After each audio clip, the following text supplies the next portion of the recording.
आई साहेब काय कधी तू काय बसला बाबा तुम्ही? अगं आपल्याला तर अजित दादा गेल्यामुळं कालच्यापासून करमलंच नाही गी. तर असं वाटतंय आपल्याला काही दुःखच नाही काय गी, पण दुःख भरपूर आहे बरं का. चांगले होते ते कार्यकर्ता, आणि ज्या त्या व्यक्तीच्या तोंडात नाव आहे अजित दादा गेल्याबद्दल सगळ्यांना एवढं वाईट वाटतंय का नाही, त्याच्यापेक्षा जास्त आमच्या साहेबांना लय वाईट वाटतंय बघा. कालच्यापासून का नाही सारखं मोबाईल बघायचं, बातम्या बघायचं, लय वाईट झालं. मला सांगत आलं सकाळी मी स्वयंपाक करत होती, त्याच्यामुळं का नाही इतकं वाईट वाटतंय त्यांना. तर काय काय वाटतंय साहेब तुम्हाला? अजित दादा म्हणजे आपल्या महाराष्ट्राचे लाडके उपमुख्यमंत्री होते. महाराष्ट्राचे लाडके उपमुख्यमंत्री, महाराष्ट्रासाठी त्यांनी आपलं आयुष्य आतापर्यंत झोपून दिलं होतं. दादाच्या आकस्मिक जाण्यानं महाराष्ट्रावर मोठी शोककळा पसरली आहे.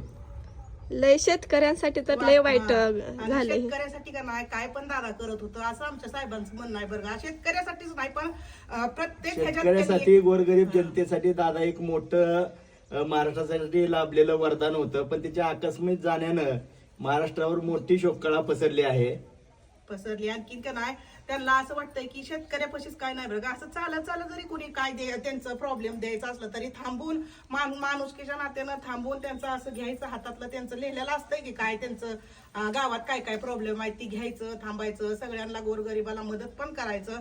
आणि पुढं कोण आलं तर लहान बाळ म्हणा, मुलगी म्हणा, तिच्या तोंडावरून असं हात फिरवायचं. मला पण एवढं माहिती नव्हतं बरं का, बघते मी कालच्यापासून व्हिडिओ मध्ये. तर एवढं वाईट वाटतंय, सगळ्यांनाच वाईट वाटतंय, पण काय करायचं आता, देवा पुढे आपलं हात टेकतात ना. तर आमच्या साहेबांना असं कालच्यापासून वाईट वाटतंय बघा. सारखं ती मोबाईल घेऊन बसते, काय काम नको वाटतंय, काय नाही, सारखं तीच लक्षात येते त्यांचं. तर असं आमचं आहे बघा मत. तुमचं पण काय आहे सांगा कमेंट करून.